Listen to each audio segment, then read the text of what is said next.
Hey everyone, welcome back to Notes to Stealth. My name is Melanie. And I'm Cory.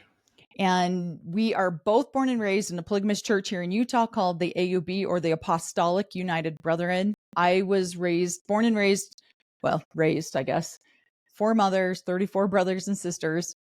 My dad had 9 wives, 39 children in a compound up in Pinesdale, Montana. So amazing. We both left the AUB in our mid-20s, so we are no longer a part of the church. And my dad is the current prophet PSR. Or leader, or in Cory's terminology, PSR. Prophet, seer, and revelator. Here we go. So this is going to be our Sister Wives Take Season 20, Episode 2. We are behind this week on getting this one out because we've watched it 3 times because why not? It's so much fun. But this episode is called, we actually got an extended version of it on our, I don't know, what is it called? Our For You page. Our cable TV it was called More to Love, Speed Dating. Welcome to Speed Dating. So we got 5 extra bonus scenes in it. So we'll go over some of those on here too. But we want to remind everybody to, if you have not started doing your healing work, to get started on that. If you are a human with a human body, you've experienced some trauma, and watching Sister Wives and all the trauma that goes on in Sister Wives reminds us of why we should do our healing work. Makes me appreciate how far we've come. So right. And it is kind of good to see these, the women, the ex-wives leaving Cody, and see how far they've come. Right. And see how empowered they are. And I hate to admit it, but we re-watch the scenes with Robin and Cody because there's just so much going on between those two. And it's insane to watch how unhealed he is and how triggered he is. Oh, and her also. Well, her too. Well, how her true colors really do come out from her bullshit the beginnings of the show of what she was telling everybody that she wanted versus what she has actually created. So, and that's what's so, I used to do, we've talked about Rising Star on here a couple of times. Dorothy Solomon started Rising Star. She also wrote a book called In My Father's House. She was Rulin Allred's daughter. She was one of the very first women to come and speak out against Rising Star. Against Sister Wives. One of the things that they would teach in the trainings that she did was, if you want to know what your true intentions are, look at the results that you have, because results don't lie. And if you say you wanted one thing, but your results say something totally different, that is actually what you wanted, because that's what you created. And so every time Robin does this little, I just can't let go of the family dream, I'm like, okay, but you created this situation to be what it is. And now you're a victim because no one wanted to tolerate that around you. No, everyone else was like, that wasn't my dream. That wasn't what I wanted. And so they packed up and left. And now her and Cody feel like they've been done wrong somehow. Well, I feel like, to be honest, she was almost like a chameleon, where she would see one of the other wives' dream and go, no, that's my dream, or no, that's what I want. That's what I want. So she takes it on as if she actually wants those things, but she never did. She wanted Cody to herself. She wanted Cody to. Well, she got that. Yep, to help her raise her. I'll bet she regrets it now. And an involved father. And so she created that scenario, also claiming out the other side of her mouth that she wanted to be a good sister wife and have this wonderful family, and then yet never asked any of the sister wives for help along the way. So she says she wants one thing, but everything that she has done has been the opposite, to get as much as Cody time as possible. Right. Now she's got too much, it looks like. So, well, and I don't like to pick on people's looks, but instead of buying so much artwork, she should probably hire a stylist, because I swear I see one more floral pattern on this woman. And I mean, I get it. A lot of, like, I wear black a lot, but every time I see her, she's in a flower print of some sort. I'm like, come on, you're not that old. I think so. She's 4 years younger than me. She's in her mid to late 40s. Like, you don't need to be wearing flower prints on every single scene. It's insanity. But I'm feeling a little snarky today about her. Yeah. I had to stop the TV a few times and yell. And yeah, she's in the garden of God, and she's got to be a beautiful flower. So. And I personally, a lot of people have said, where did Cody and Robin come up with their money? I personally think that she's got an online business. She just does it faceless, because if anyone knew it was her, they wouldn't purchase from her. That's what I think she's got. I think that she's making money on the online somehow. She's watching, I mean, Janelle's or Mary's doing it, Christine's doing it. So I'm fairly certain she's got something like that. I have no way to back that up, but they have to have something coming in besides show money. There's just no way. And I know he does his little side shows where he goes to, you know, these little conventions or whatever, but still, that's not enough to supplement the lifestyle that these two live. So, Jean models brings good money. Make good money. I mean, if she only gets photographed for her feet pics sell, apparently. So I don't know. It's insane. It's insane to me. But so we start out the episode with Mary on a speed date. And I paused it immediately, and I was saying to Cory, we should do a separate video completely just on dating and how AUB people, how polygamous people come out of this lifestyle, and how do you date. So Mary's over here doing a speed dating, and dating is really not that common in polygamy.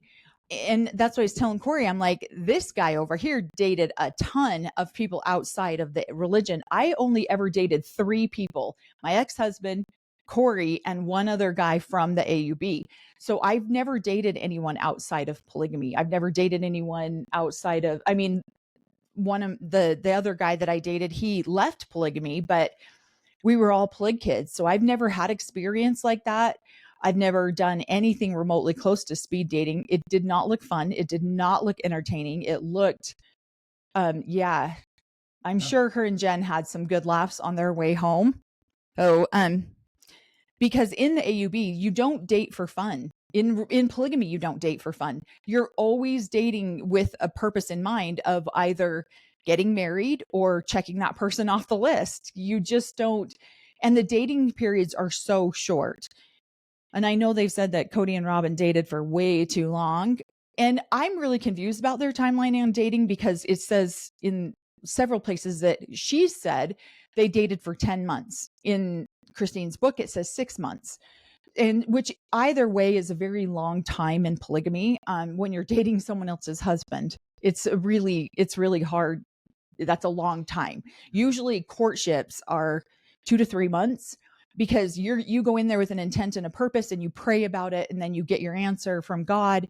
And you get permission from the leadership. So, and so if the leadership is given permission, and then you just got to schedule a date. Yeah. So if the leadership gives permission, the parents give permission, and either she's inquired or he's inquired about a particular person, and everyone's in agreement with it, then it's not, again, not arranged marriages, but that sounds like a pretty close arranged marriage to me. It's like, yeah, we all agree, we all shake hands, there's a contract. So, and then you just got a date set up later on down the road for when you can get through their temple. And so this gives people excuses to sit in the back of white vehicles and make out. So because the priesthood leadership's already given permission. Yeah, we're soulmates. We can do whatever we want. So I'm sure that this speed dating was very uncomfortable for Mary. It was uncomfortable to watch. It was uncomfortable to, like, I'm sure she hasn't, I mean, it sounds like she's got some dating under her belt now, but it's not a lot. I always told Cory, when we got divorced, if we hadn't gotten remarried, I probably would still be single, because I'm awkward, and I don't know how to, I don't even know where I'd meet somebody. So I resonate with Connor from Love on the spectrum. Yeah, that's how I would probably do speed dating. Fill out all the boxes right there. Everybody. Nope, this one's not going to work. Doesn't believe in Santa Claus. That would be yours. So then again, Cody and every conversation that Cody and Robin have, we pause and dissect the hell out of it. And it's like, again, here they are having a conversation, but they're outside. I've really noticed that they really just do not have very many conversations in the house. They do at one point in this episode, but he's busting out that chainsaw and Cory is mocking the hell out of him the entire time. He's trying to do the chainsaw. Yeah. No, there's multiple. We ran chainsaws all the time in my younger years, and so there were rules on running chainsaw. He's using all the proper equipment, but he runs a chainsaw into the dirt, and I'm like, my dad would have kicked my butt, because then we'd have had to go sharpen it. But it's one of those things where I thought they were at first cutting down trees on Cody Pass. I'm like, why? They're trying to sell it, but it was in their backyard, in their yard, and he was trying to bring back the pine nostalgia for Robin in Montana, because everything up there is in pine. Yeah. So of course, Robin grew up down the street from Cory, and yeah, that's what these boys did. We didn't have up there. Everything was wood fireplaces. Mm-hmm. So that was our heating in the wintertime. So we did chainsaws and wood and put in a lot of wood every year to keep the family warm. Did you guys ever provide wood for Robin's family, because her dad was gone, like her biological dad was gone out of town all the time? It's not that we would provide the wood. There was always there was like a united order that had wood. We were the workforce that would go down, cut it up, chop it up, take a truckload over to each one. I see. And so we the trailer court was full of widows and widowers that really couldn't do that, and we would go stock there. Right. Well, and even though mom Alice, Robin's mom Alice, was not a widower, her husband did work out of town a lot. Both husbands did. Mm-hmm. So both husbands were not on the ranch all the time. And so, yeah, the United Order would provide that for them. So Robin comes out saying, oh, it reminds me of the smell of growing up in Montana. Montana does look just like how they live now. They live in the pine trees. Then they start talking about selling Coyote Pass, and she gets all emotional. And God, I had to keep pausing it, because I'm like, there are some women, when I cry, I am genuinely upset and I'm angry that I'm crying. And when Robin cries, I feel like she cries for manipulation tactics, because Cody's getting all Cody gets offended. Like, what? Why are you getting all upset with me? And she instantly turns on the waterworks, and he's like, oh, sweetheart, you don't want to sell Coyote Pass. It's like a symbol of our family, and we're giving up on our family. And again, what we said at the beginning is based on her results. That's what she wanted. We're the last one hanging. We're the last man standing. Hanging in for the dream of our family. I found it interesting because, he's down there with the chainsaw, and here she comes in. So there were so many lines, but she comes down with her umbrella and poking around with her umbrella, but she's putting up props and getting everything ready she's little Mary Poppins, practically perfect in every way, bringing down her. These are all the shows that we grew up on, and she's trying to probably emulate them in their show now. So subtle things, and then they do a quick little flashback to her loving Cody Pass and trying to do the old Sound of Music. I was just waiting for at the end of this to break out into "The Hills Are Alive" with Robin's bullshit. So yeah, so she's talking about how frustrated she is because... Sorry for that singing. My dad would criticize me on it. Because they didn't do anything with the Coyote Pass, and she's frustrated with Cody because she's like, we never did anything with Coyote Pass, but he's over here like, what's wrong? Why are you getting upset with me? And I swear this whole conversation really shows, in my opinion, the dynamics between them, because she's rolled her eyes at him several times in this conversation. He's snapping back at her really quick, and you can see the look on his face, like, really, you're going to do this in front of the cameras, like right now. And then she's just like, you're just as difficult as the other wives are. Because he's like, maybe once we sell Coyote Pass, everyone can be nice. Those women can be nice. And she like puts him right in his place. Like, hey, you're not so easy to get along with either. And I think that just frustrated him. He doesn't like to be called out, especially not on camera. And we've seen Christine call him out several times. We've seen Janelle call him out several times, but we haven't always seen Robin call him out like this. We've seen her call him out on like flip it non-important things, but this is kind of an important thing. His sweet, shy wife is all of a sudden, yeah, it's frustrating him. Yeah, he's getting angry with her. So we're going to go ahead and show you this clip of Robin putting her good energy into Coyote Pass, and we all wonder why it didn't sell. Her Sound of Music part. Right. So, well. Good energy and just going, okay, we're going to get out here. We're going to get out here. It's really hard to say, okay, I'm done, especially since we didn't do it. We did nothing. I'm not actually. So that is one of our favorite scenes, because you see the OG3. I mean, we're only on season 4, but we also watched all of season. You see the season 19, and you see the OG3 constantly calling Cody out for never doing anything. Finishing anything. Never like, oh, we're going to do this. And then it never comes to completion. Yeah. If it comes to completion, it's because they've stepped in and done the work to get it done. Right. And so you can see now she's getting that irritation. She's getting that frustration, because she's like, wait a second, I'm especially upset about this because we never did anything on it. And so it's just funny to me that she would judge, I feel like she would judge the original wives when they would be critical of Cody because he never fulfilled anything, never did what he said he was going to do.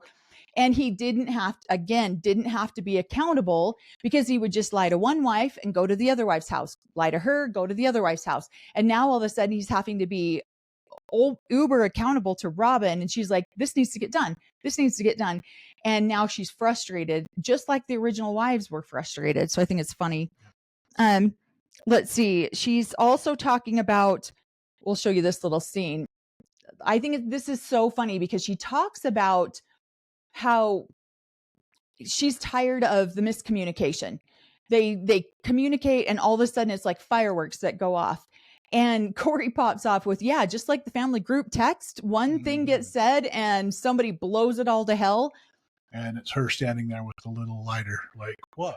What? I didn't do anything. Did I just light that? See all the explosions going on? I don't know what's going on here.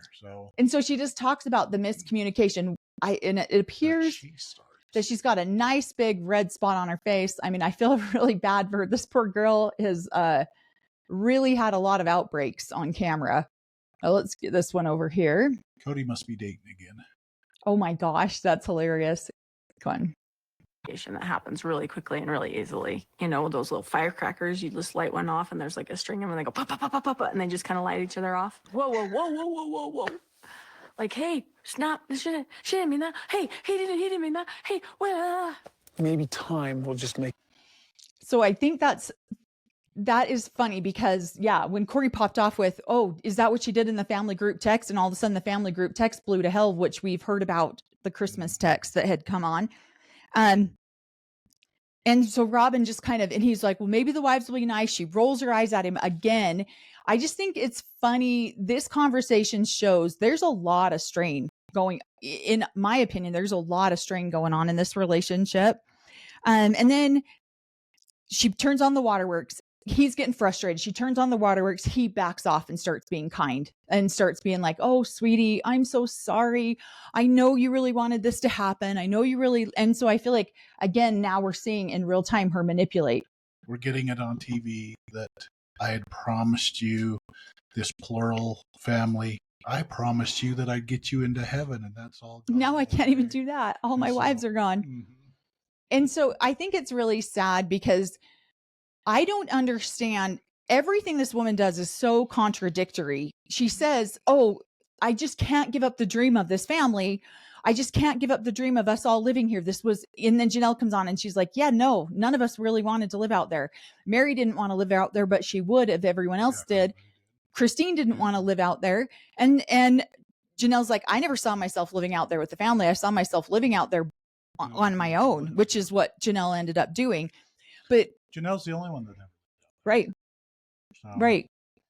And that's what I just think. Cody wasn't going to live out there with her. He had a nice, comfortable home. Why should he when he has that? Yeah. Yeah. And that's what she said too. That really stood out to me. Robin wasn't going to move on there. She moved close enough. It's like she wasn't going to live in the big house. In Lehigh. In Lehigh. She'll move close enough, but she won't move into the big house. Robin's intentions were never to move into, she could have, but I feel like Janelle's right. She moved close enough that, and then she'd give some sort of reason why all the other wives needed to build on there. So right. I can't quite come there because my house is just fine. I'm on the edge. And what's frustrating to watch this is in polygamy, this is very common for one or two wives to do this kind of thing. And then you've got the wives who will comply. They'll just, you know what? We don't want things to be so hard. Fine. We'll do this or we'll do that. And then they're constantly compromising what they want for the wife who can't turn off the waterworks. And so I find it sad how many times we've seen Robin cry all throughout this. I mean, we're on season 4. She's cried a dozen times already. Last season, when it mattered the most, we didn't see her cry at all. And now here she is crying again. And so I don't understand. I mean, I do understand because I've seen a million Robins in polygamy. What sucks in polygamy is when you get 2 or 3 Robins in one family. That man is losing his mind because he's trying to make her happy and he's trying to make her happy. And she doesn't want to be happy because this woman's happy. And this woman doesn't want to be happy because this woman's happy. And it's just this constant. I mean, what I feel frustrated about when I watch Cody say, oh my, I'm just going to be nagged to death, is the fact that the person nagging him really is Robin, because it feels like Christine is complying all the time. Janelle was complying all the time. Mary didn't even get a vote. And so I think this whole conversation is very scripted. It feels like it's very pre-planned. And it's a way that they can justify buying their $2 million house. They're setting us all up to not be surprised when they sell this tiny, dinky little house that they live in right now for a huge ultra mansion. Because Truly has to have Truly's got to have her own bedroom. So our children need to be able to come back and bring their grandchildren. Your children will need a room. So a room. Come back. So. Well, another thing too, then Cody gets on the couch. This is after he's sat and talked. And Robin's like, I got to pray about this. That is, it's not just polygamists. I know a lot of people that are deep into religion do this, but in polygamy, this is such a manipulative tactic of, I got to go pray about this and see what the Lord tells me that he wants me to do. And then they come back with whatever it was that they wanted done in the first place. But God told them to do it now. So are you going to disobey what God told me we should do, Cody?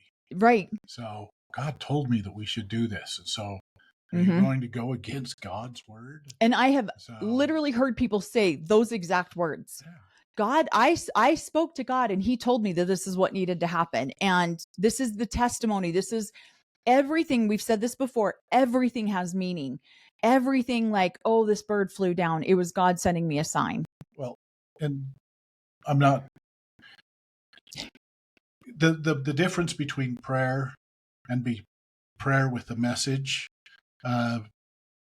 I feel like sometimes it is used to manipulate other people that, hey, this is my message that I got from God, that our family should be doing this or doing that. Yeah. That it's the epitome of nefarious revelation. But nefarious revelation in the AUB standard is you have to go to your upper leaders. And if they tell you what to do, that's fine. But I don't know. Cody's the one that admits it right on camera that Robin is the closest one of them to God. Yeah. And so he's going to listen to her when God tells her what to do. I was just going to say that because amazing. that's the part that is one of the things that frustrates me the most is when one wife is so close to God that she gets all the answers for the whole family. And that's what it appears that Robin is doing for the Brown family well before it's just her and Cody. They're just And then admitting it now on TV. right. And you can see Cody's disgusted with Robin as she comes down. They start talking. He's like, what? And you can tell he's just at his wit's end. And then he gets on the couch and he's like, I have this wife. She is so close to God. She will never let me do anything naughty, even though I want to. And then does this stupid little evil laugh. Again, I feel like, and I'm sure the majority of everything we see, people feel the same way. This is scripted for TV for them to be able to continue the show. It's a way for them to be able to make money. It's a way for them to get their contracts renewed. Let's see how evil I can be on TV. It's a way for Cody and Robin to tell us what the latest movies they are watching are. So he basically said, I have a wife. Her name is Robin. She is the fairest of them all. So, apparently Cory's been watching Disney movies. She's the fairest of them all. And she won't let me do anything bad. And so I'm like, yeah, I'm sure she's the fairest of them all. You know, you're comparing her to the evil stepmother. So what's actually funny is that Cory literally just put together our granddaughter's dollhouse the other day. He organized it all. All the babies went into their right positions and the beds. And so I think it's funny here. All the princesses got put and the grandbabies came over and they're like, oh, our dollhouse looks so beautiful, Grandpa. So he clearly has princesses on his mind. So, I don't know why they kept bouncing back to Cody to get his opinion on things, because then they start Cody's. And so then we skip over to Mary speed dating. What? Well, Cody's, they would, especially on dating. Cody's been dating his entire life. So he's still in date mode. Yeah. He still might want to get another wife. So all you women out there who have his personal email that you're personally emailing him with, good on you, because he's still looking clearly. And so, yeah, I've heard a lot of speculation that he's setting himself up for seeking sister wives. So I just think it's funny because, I got an email. Girl wants to join our family. How did any of you out here get his personal email? I just think it's funny. I think it's ridiculous. But we're talking about Mary. Number one priesthood holder at gmail.com. It's super easy. Number one priesthood holder at gmail.com. Here's the funny part is that's probably a legit email for somebody.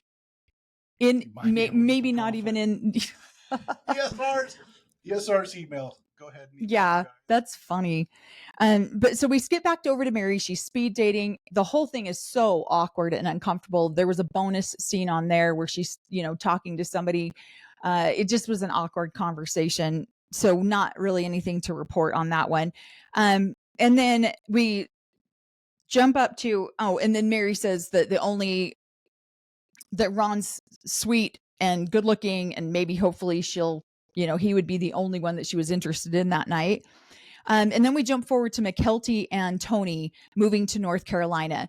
I'm really curious as to why they're moving to North Carolina. I know Christine does say in there that McKelty's exhausted with trying to keep the family together, and Robin and Cody have clearly pulled back there. They didn't come up to say goodbye.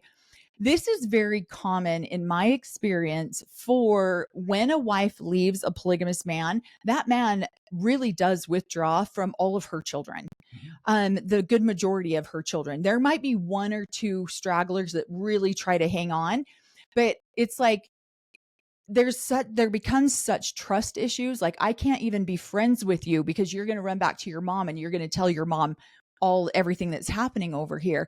And so these men really do pull back. Have you seen that too?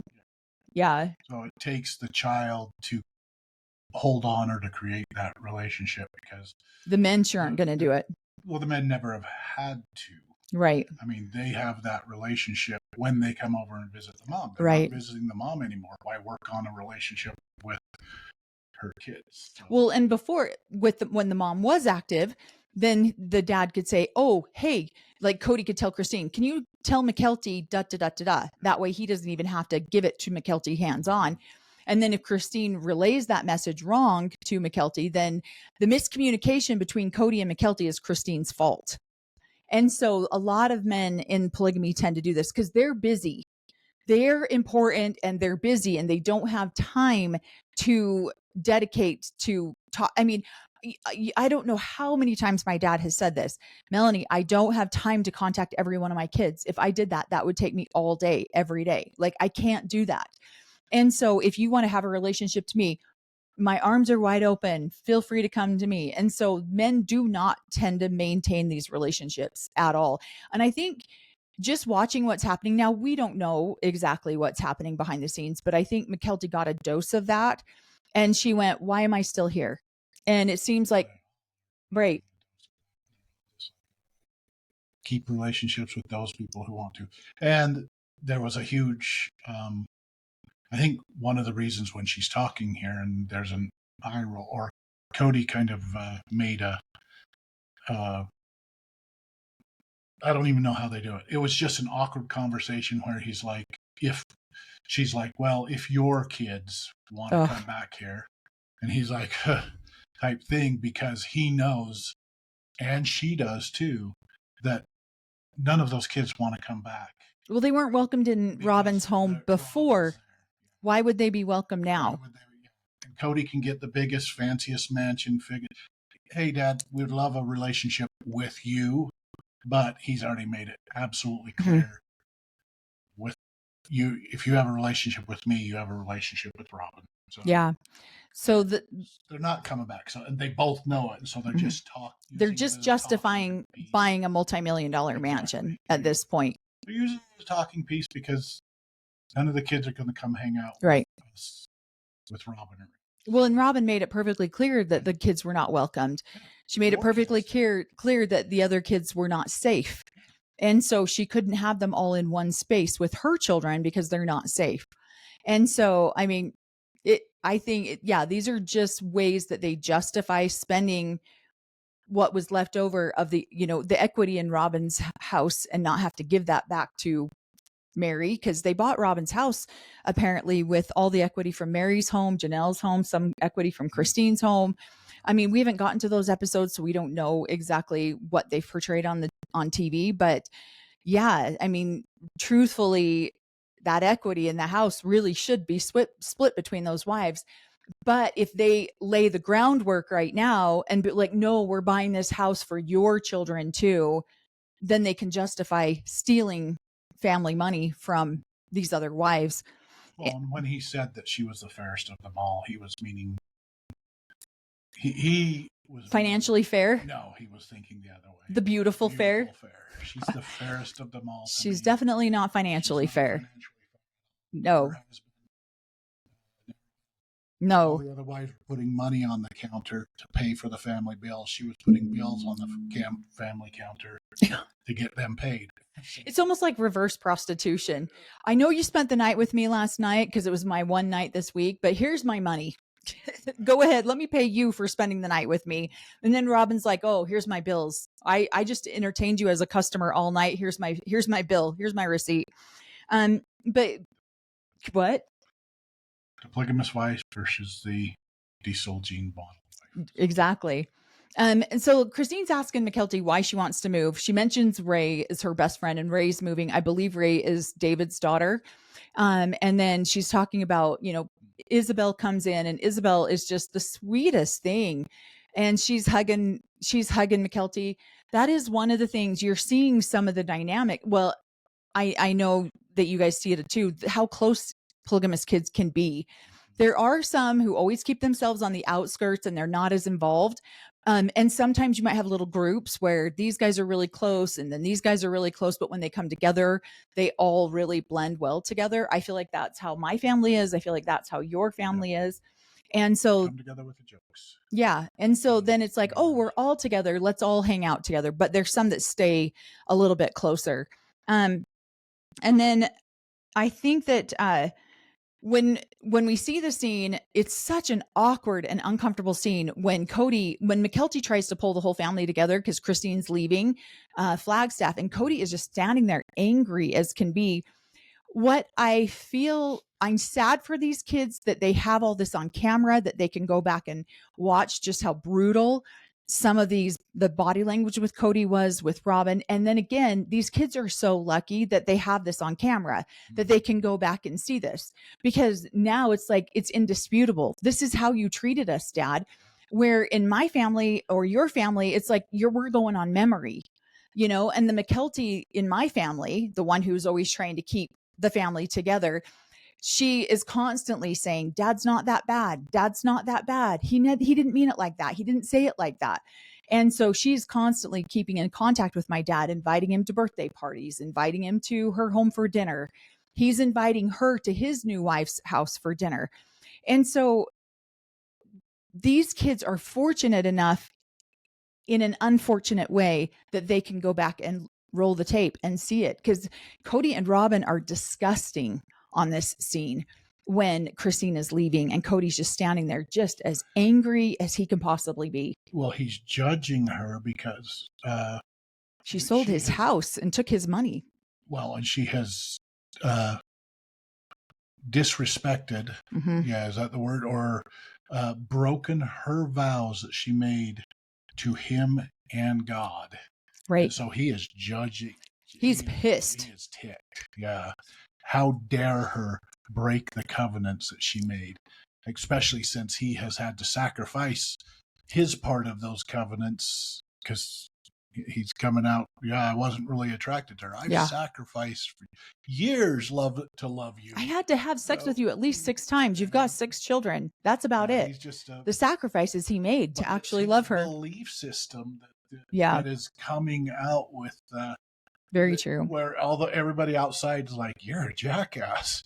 But within the AUB, that's not a jackass move. That's what they all believe that they're doing. So they're such selfless men. I mean, just being able to sleep with a dozen women, it's a sacrifice for these men.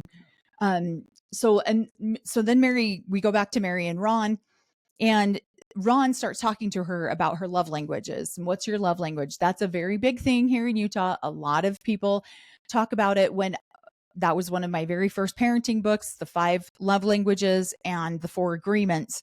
And so you see Mary perk up like, oh, you have a vision board? Oh, you know what love languages are? Vision boards are huge in Utah.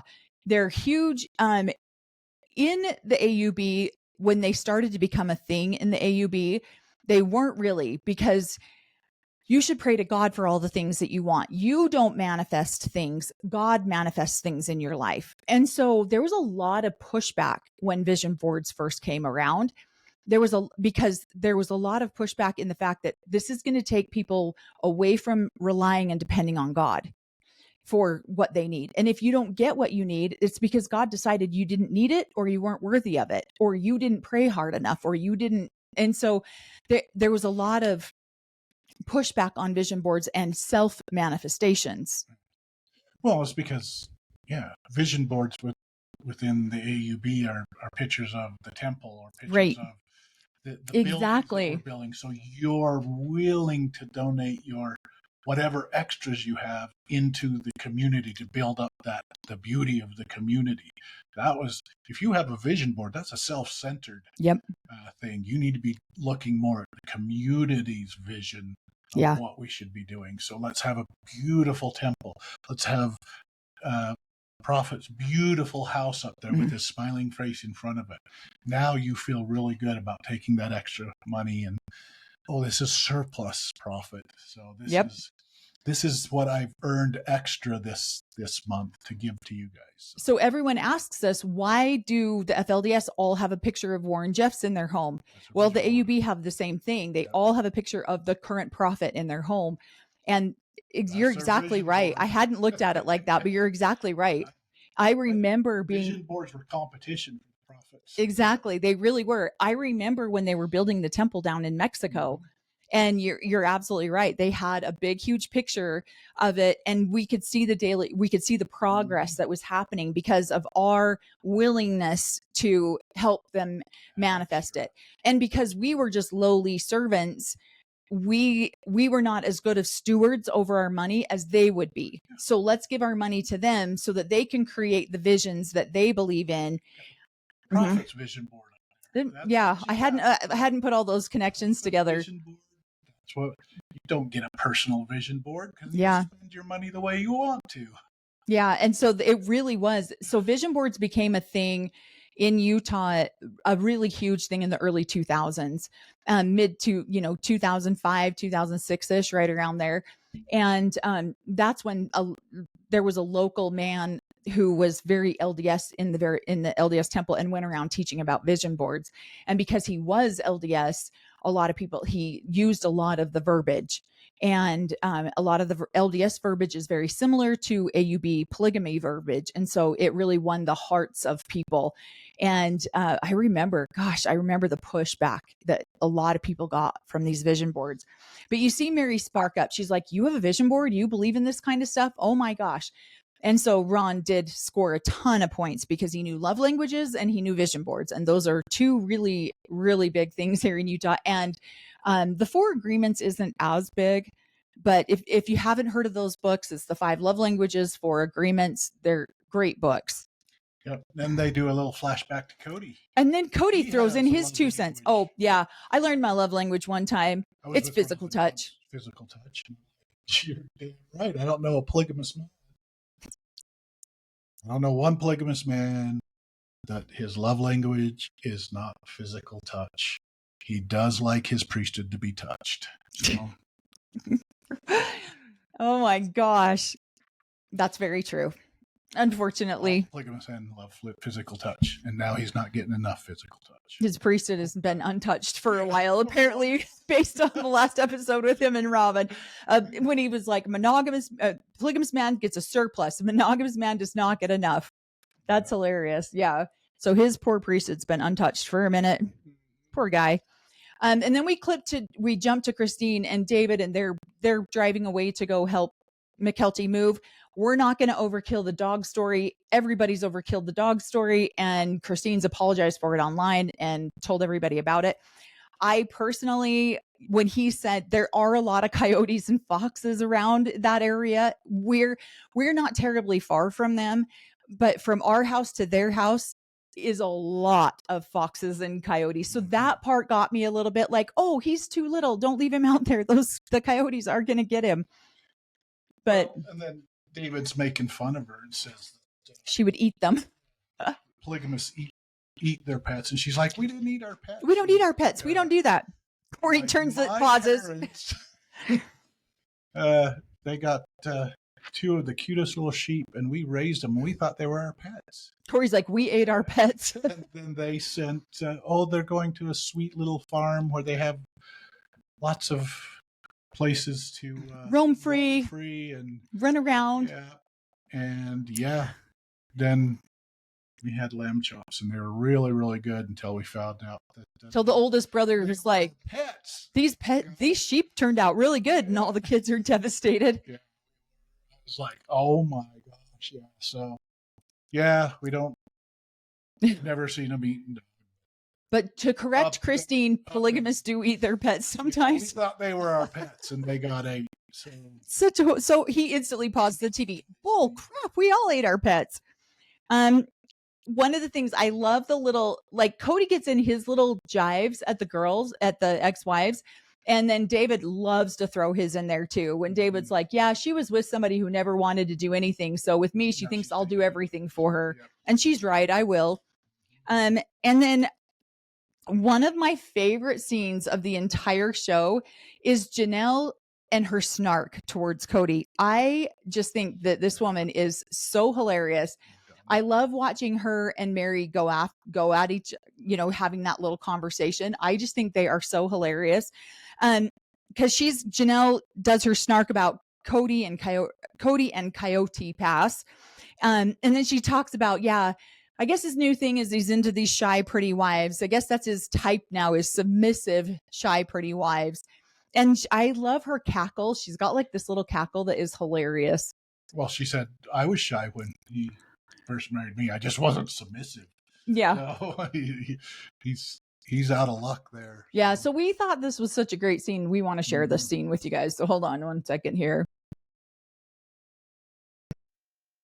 I'm having way too much fun at his expense. I'm sorry, but he's just hilarious when he says stuff to me that I think he thinks is going to get a reaction, and I just don't care. Yeah. And the property is still has held its value. It'll be a nice parting gift. I love its parting for gifts. all of us, you know. Anyway, you hear that? So we're going to get a parting Great gift. part. Which will be a nice way to just be like, see you later. Hope I never see you again. Goodbye. I mean, if we're not going to get Never see you again. alimony, I guess this parting gift works. Right. But listen, I mean, if I had been legally married to Cody, Yeah. Okay. I missed the cackle part. Again, it's because we actually had, we watched the original episode, and then when we rewatched it, we watched the bonus scene episode. I thought I got it right though, but apparently I didn't. Probably stopped just before. Oh, it's because I went, nope, I didn't. Yeah, I probably, just like I did last time, huh? Yep. So I just think her laugh is so hilarious. Janelle has I mean, she is so over Cody. It is unreal. And I think that butt wounds this man so bad. She was a second wife. She's been dealing with this from the Yeah. get-go, because before it was just Cody and Mary, they had that bliss, that honeymoon thing. She comes in and it starts the rift immediately. Yeah. And so she has had to, for the longest part of it, be that second wife, or be where there is constantly a rift, constantly argument. She's left multiple times, you know what I mean? Yeah. And so she's been there from the beginning. So, and yet she seems to be the most neutral wife. I know. He's stupid to burn bridges with her, because she does seem like the most. She's has a relationship with Christine. She has a relationship with Mary. The only one she doesn't want to have a relationship is The sweet, shy one, the submissive, sweet, shy one. So, and then I think that her and Mary, I love to see them working together, because that doesn't always happen. I really love seeing that for these two, because they have had such a rocky relationship together. And so it's funny, because my mom and one of the wives that she did not get along with, they actually, now that my mom has left, they get along great. Yeah. And so I think it's just, when you're sleeping with the same guy, that can put a kink in things. And then they realized too that Cody might not have been honest to both of them in the same way. Yeah. There's been a lack of honesty. So he pits these women against each other. Yeah. So that they're not attacked. Right. Because he'd rather them be fighting amongst each other than mad at him. I think it's funny because Cody doesn't want to talk to Mary. Like, why? Because Mary, I mean, I know a lot of people get frustrated with Mary. I really like Mary. I've always liked Mary. But I just think it's funny that he won't talk to her. And then he throws, and he thinks he's hilarious. I had to pause it because I even said to Cory, that reminded me exactly of my ex-husband, the way he said all those things. The mannerisms, the way he threw I mean, I've seen that exact, like, oh, they're mad at me because I didn't know what to do, so I just ignored them. They hate to be ignored. They hate, yeah. My wonderfulness. Yeah. Like, do you know who he is? Still is. We hate being ignored by men like that. And so we just want something to get done that you said you were going to do, that you would drag on. We got lawyers involved. Let's get this done so I don't have to talk to your dumb ass again. And he's like, no, they just want to see me. They love me still. Well, and then Cody tells Janelle, why I don't really want to talk to you because I don't like you. And she's like, great, I don't like you either. Let's just get this done and call it good. So I do appreciate watching Mary and Janelle converse. I think it's great.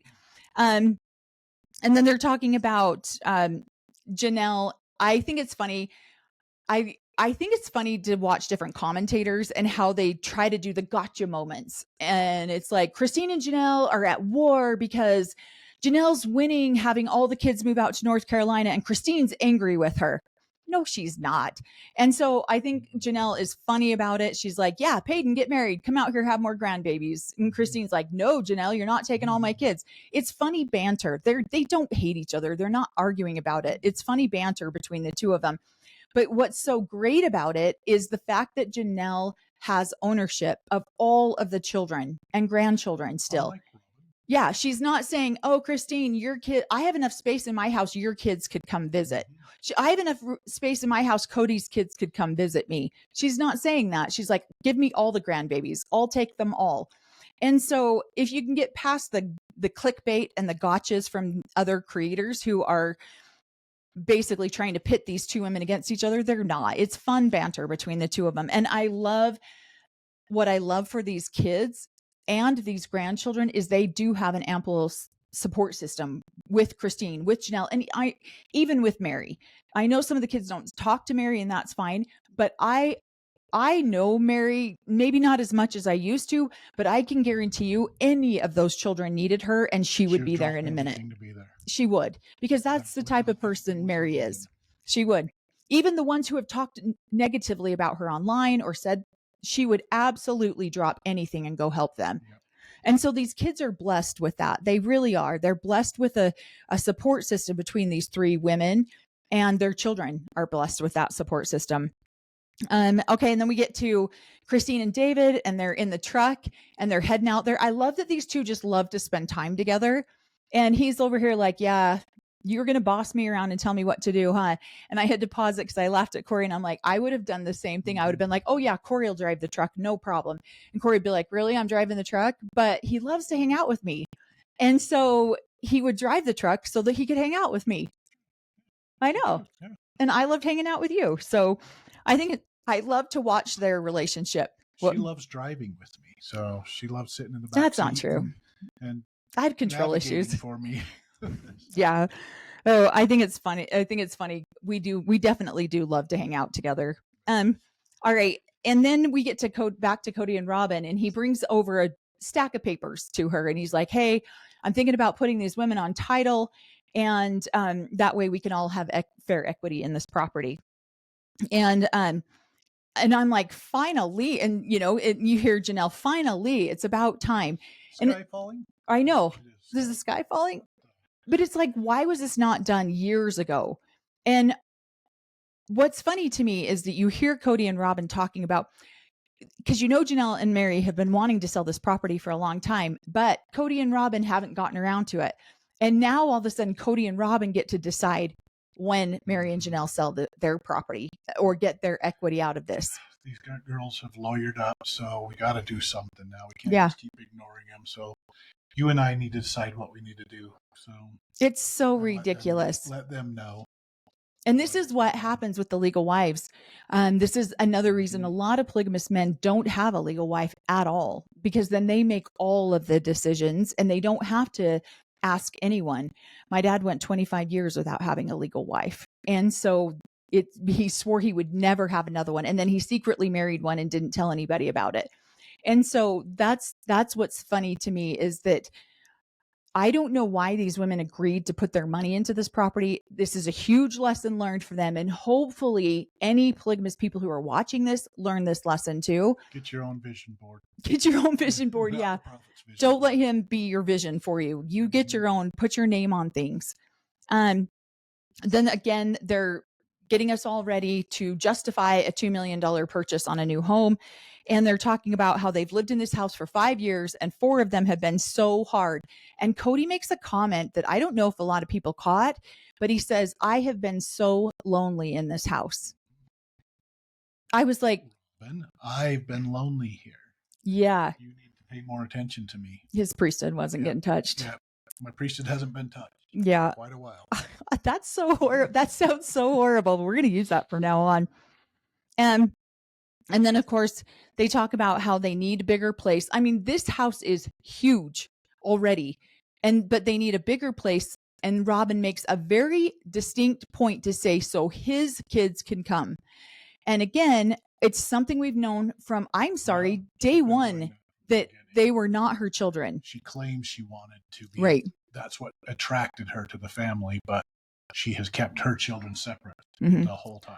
And this is one of, Sorry. Cory's messing with the table.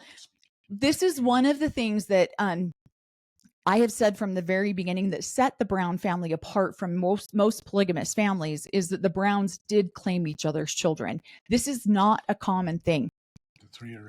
The three original ones did. Yeah. And this is one of the things that made their family so successful. And the majority of polygamists do not do this. They do not claim other people's children. I feel like in your family, some of your mothers did and some of your mothers didn't. Yeah. There was to be honest with you, most of Robin came in with the behavior and attitude of a good majority of, polygamous women. Polygamous women. So these are me. This is me and my children. She needs to take care of her and her children. Now, my mom was one of those moms who claimed all of the children, and they all claimed her. But the majority of my dad's wives did not do that. They didn't claim all the children. And we as children claimed each other. And I feel like your family's that way. But I feel like you had a good chunk of mothers that did claim other people's children. So claimed me. Thanks, guys. Yeah. And so this is that is one of the reasons why I have always said that the Browns were, if any family was fit to go on TV, it would be the Browns, because this is how they have treated all of their children. And no matter what issues they had amongst themselves, they still tried to, maybe not successfully all the time. There's definitely kinks in the armor, but for the most part, these women have tried to love all of these children as their own, and good on them for doing that. And again, they're not perfect. They're human. And there's going to be times when they're mad. Mary's mad at Christine, or Christine's mad at Mary, and they take it out on the kids. That is a natural response, unfortunately, for most human beings to do that. I wish that wasn't the case, but it is. And especially when someone's sleeping with your husband, it makes it a little bit harder. But then they talk about how Robin's like, it's very much the concept of if we have space, the kids will come. And I wrote in big, bold letters, liar, you're such a liar. Robin had a lot of space in the cul-de-sac. She had space in Lehigh. She doesn't want the kids at her house. She made that perfectly clear that she doesn't want the kids at her house.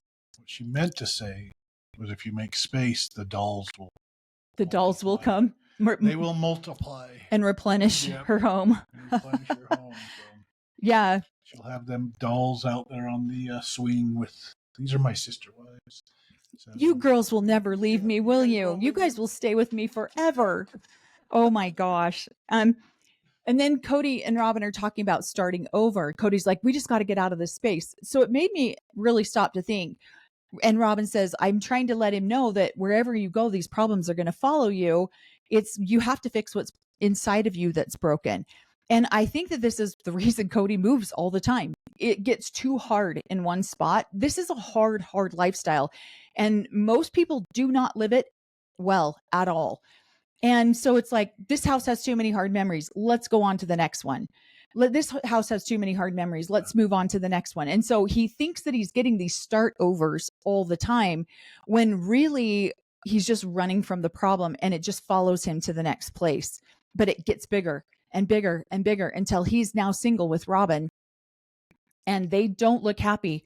You know, I didn't think they were going to get divorced, but I give them less than 5 years now. Divorced. Yep. Yeah. Put your equity in there and get everything there so it can be split down the middle evenly. Yeah. Yeah. His fair wife will be really fair with him in a couple of years. Oh my God. Okay. That's what I'm going to love. I hope that if they go through this is so horrible of me to say, if they go through this divorce process, TLC films it. Like, dude, you started the beginning. Why don't you just start the end too? And wrap it all up. And then they play all the clips back of Cody saying, I have a wife. She's close to God. I have a wife. She's fair and won't let me do anything. And every time he complains about Robin, they play a clip of him. I think that would be funny. Yeah. So then they talk about how they need all of the space for the grandkids and for Truly. I was really sad to hear that, because I know that house that they're in right now is huge. There should be space for Truly in there, and she's not a priority. And you could tell she's not a priority. Well, if you're thinking back, though, this was probably filmed a year ago or more. Christine was going after him, so they were putting sound bites out, I think, so that he would. No, look, I want my child. I want. So if he's got half custody, then he's not going to be paying that much child support. So, what's interesting to me in child support in polygamy, that's a whole nother subject. When my dad married a couple of women that had children from other marriages, and he wouldn't let them accept the child support. He was like, nope, these are my kids. I'm taking care of them, but I don't. Yeah, exactly. And so he threatened one of he married a woman that had 3 children from 2 different dads, and he threatened those dads and said, "Don't come around these children. We don't want your money. We don't want anything." And the guys were like, "No, we want to see our kids. We want to pay the money. We want to see our kids." And he's like, "Nope, we're not taking your money and you don't get to see the kids." Gangster style. He did. It was pretty bad. Like almost. They could have taken him to court. They could have done all that stuff. But yeah, if you want to get other wives within the community, you listen to what the leaders are saying. Right. Gangster style, stay away. So most polygamous men that when wives leave like this, they don't pay child support. Women don't go after them. So good on Christine for doing that. They don't even know that they can't. Most women don't know they can go after them. Foreign language. Yeah. The only thing you're taught from childhood is that you should be obedient to your husband and keep your vows. Yeah. And if they decide, no, I'm leaving, they're leaving and going to hell, and they don't know anything about the outside world, or, hey, I could hold this man accountable to help me raise the kids. Yeah. If I get to keep the kids. Some of them try to take the kids and give them to another wife. So. And they do. Some of these men will try to take the children away from the woman and give them to the other wives. So sometimes the wives just Now, of course, you're not going to see a lot of that with the Browns because they're too public of a family. And that's just not going to happen. But that does happen in normal polygamy, where, I mean, it happens all the time in the FLDS, all the time in the Kingstons. It does happen in the AUB where women, they don't know that they can go after the man, and the man doesn't want another man interfering with his family. So he threatens them to stay out. This is why the Browns, this is why Cody gave them a new name and a blessing from the Father, sealing him under those kids under his priesthood, so that other priesthood holder would not have, or that other man would not have any control over his new wife, and the kids. The kids were now sealed under him and his priesthood. Yeah, I guess I kind of forgot about that because Cody. I mean, it appears that they threatened Preston and you stay away. You don't get to be a part of it. This is my wife now. These are my children now. And it gives them new names. Yeah, you're right. I forgot that happened with Cody. And so Cody just assumed with Truly the same thing would probably happen. David would be like, "Oh no, I'll just take care of her." And guess Cody thought wrong, didn't he? Because Christine's going to make him be accountable. So I don't know if he would do that. I think he wants to have a say and control. I feel like it's also his way of having something that he can talk to about Christine to still keep doing it. That was a major loss. Right. That was a hurt to his kidneys. He needs a kidney Band-Aid. He needs a kidney transplant. That's expensive. Right. Do that. So right. Yeah. So, but I doubt Janelle would ever go after child support from Cody for Savannah. So, and then they're finishing up this conversation. Cody's like, "Hey, let's go out on the deck. Let's talk about this." And then he's like, "Let's just make a deal. Let's just look at houses that you want." And the thing about this is it's so it's already a conversation that they're like, "We're going to go have this conversation." So maybe it's not scripted, but it was already pre-planned. And then Robin is not a good actress. And she's like, "What? Me? You want me to look at houses that I want?" And he's like, "Well, if mama ain't happy, no." And she's like, "Well, what about daddy? If daddy's not," I'm like, never, ever.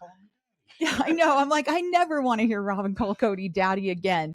And it's like, they're trying to have this fun little banter between the two of them. And you're like, but you could tell that was something that you agreed to talk about, even though it wasn't maybe exactly scripted. It was like, "Okay, this is what we're going to do." It's your daddy, Shirley Temple doll.